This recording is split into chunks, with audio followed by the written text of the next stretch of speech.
Mabuhay po! Narito kami ni Master Chris para gabayan kayo sa ating Canva Reel Serye Tutorials.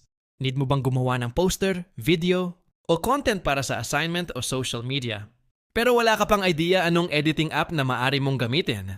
Download mo na ang Canva. Napakadaling gamitin, kahit first time mo pa lang. May libre at ready-to-use templates para sa school projects at posters, video clips for class presentations, birthday or event invitations.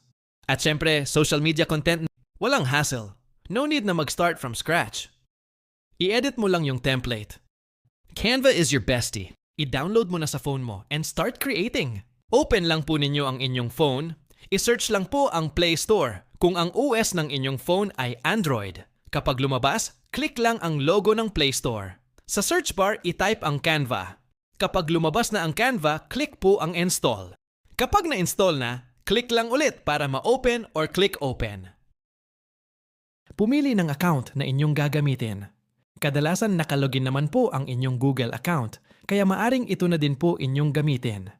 Click lang ang inyong email at bubukas na ang inyong account sa Canva at maaari ka na po kayong magsimula. At kung nahihirapan po kayong i-install, i-a-assist ko po kayo. Mag-PM lang or mag-comment sa post na ito. Dahil sa susunod na Reel Serye, aalamin naman natin ang mga pasikot-sikot sa Canva app. Maraming salamat po.